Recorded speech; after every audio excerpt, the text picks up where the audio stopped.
Recorded live. Good evening. This is Rob Russell, and welcome everybody to the Wildlife Pro Network. Today's date is January 4th, 2009. Tonight's podcast is Nighttime Predator Calling and Hunting with our special guest tonight, Nick Pallo. I want to start off by welcoming Nick Pallo, who's here tonight to discuss a recent nighttime predator hunt conducted on December 17th, 2008. His lessons learned tonight should be invaluable in planning any hunt.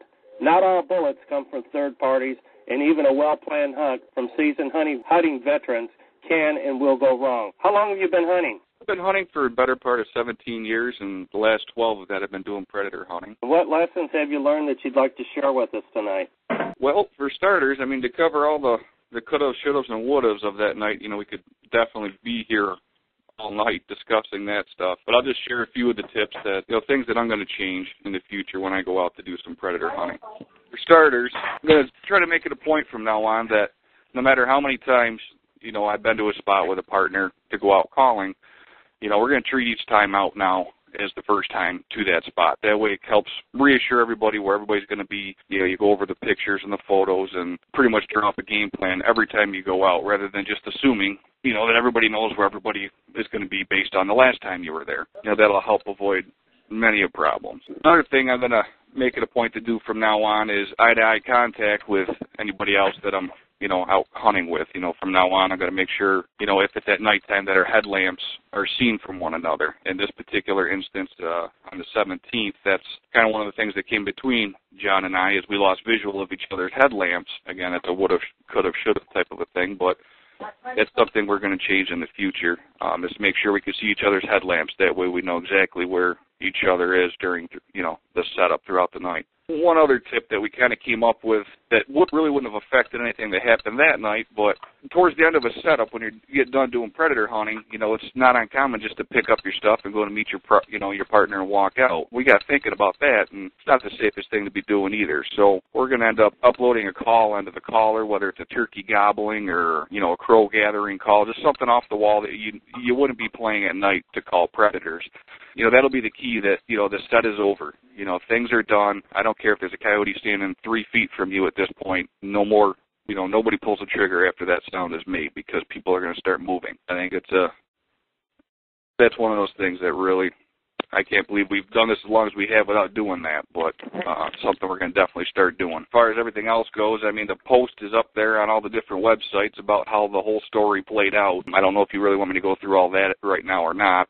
That's up to you. I think it's really important, Nick, because if you look at your scenario of the map or of the picture, seasoned hunters, as we was reading it, we could see it unfolding, but I'll be honest with you. As soon as I was reading your story there and looking at your picture, I would have done the exact same thing you was doing, and it made me realize, a lot of the points that you just brought up. So maybe a play-by-play for the next 5-10 minutes wouldn't hurt, because I know there's a lot of us that's out there. That's Al and myself and Brent and a whole bunch of other guys that were seasoned. We've been doing it for many, many years, but maybe we just take little things for granted. So by you talking about it, might do the same thing. Knock some stuff in there. Not a problem.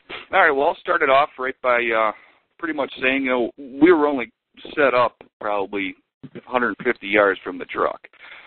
We were right off the road, walked in on an ATV path. I kind of set John up on the ATV path to cover any of the fox or coyotes that came in from across the road into the setup. From the ATV path at that point goes up to a rise on a hill to the top by like a radio tower, which is only about 70 yards away from, John, my calling partner. I told him, I said I was going to put the caller up there, and I was going to hook down to the right side down in the clearing. That way I would be on the downwind side of the actual caller, and there's a couple trails, game trails that cut out into that opening, just because most of your predators at night will circle downwind, or pretty much any time when you're calling fox or coyotes for that matter.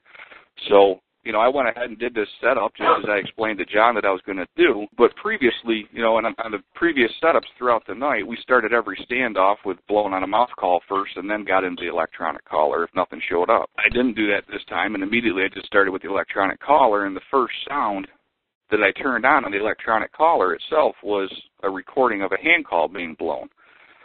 So automatically John thought, well, geez, Nick must have stayed up at the top of this hill and didn't go down to the right for some reason or another, because that sounds just like him blowing on a hand call up there. So, I played through a few other calls, and a fox came between John and the caller, which, he had a clear shot at that point to take at this fox. However, he thought I was standing right there, so he didn't take the shot. And then when the fox circled to the next available opening for him to take the shot at, I was on the other side of that rise down in, on the other side of the brush. And, the first shot that went off just kind of peppered my coat a little bit. And, I opened my mouth to scream at that point that, I'd already been hit, don't shoot. And at that point, it was too late. I couldn't even get words out of my mouth fast enough. And John had taken a second shot. So rather than scream at that point, I made it, you only got split seconds to think of this stuff. So automatically I started, taking position to, for the shots that were coming. And, I could hear them racing through the brush. And before I knew it, I instantly lost the vision of my left eye. And, I could feel the pellets striking my face and my hands and everything else. And, at that point I did yell and scream to John that I'd been hit. He immediately came over to me, at which point I went unconscious. According to him, I was only out for a few seconds, but he got me back up. Now, John had never hunted this spot before, so he had no idea even how to get out of, this setup we were in, even though we were only 150 yards, from the truck and only 60 yards from the road. Once you get back in this brush, you get all turned around at nighttime. So luckily, I came through and was able to walk us out of there and get a cell signal and contacted the landowner and, let him know what had happened. So he immediately met us out at the end of the driveway and, got the ambulance and whatnot en route. Definitely a scary night, and there was a lot of... What size shot was you all shooting? We shoot 3-inch BBs. Okay. And how far do you figure you was from him? Game wardens, I guess, ranged it at like 65 yards away. So the pellets was able to go through the brush at 65 yards and still penetrate you enough to hurt you bad? Yeah, absolutely. And the load we're using, it's kind of a newer, it's like the heavy shot stuff. It's the new high density. It's kind of like steel. They use it for duck and everything else too. So it's the tungsten or the bismuth? Yeah. Right. So it's got a long range to it. It took me off my feet at 65 yards. So it was quite amazing stuff. Thank God I had the amount of clothing on I did as well, because when I got back to the house and we started stripping me down to see where all the shot, where I'd been hit. I had probably another 40 pellets just on the inside layers of my clothing too, that, had I not had the long johns and everything else on, I probably would have been in much worse shape without a doubt. Hey, Nick, how has this affected your life now? It's affected everything from day to day, really. It's hindered my ability to run my business, as a NUCO, to the point where I really can't medically operate it at all without the help of someone else. My left eye, I still don't have any vision out of it. And, until that changes, if it changes, my depth perception's all compromised. Day to day, my 2.5-year-old son, he's got to be careful of daddy's boo-boos. You can't have the rough playtime we had before. Probably the biggest bummer of all, I love my little man, so, I can't lift him. Overall, it's got me rethinking everything to do with predator hunting and safety and everything else. A buddy of mine teaches hunter's ed, and I think I'm definitely going to take it up with him and, at least join in and do some,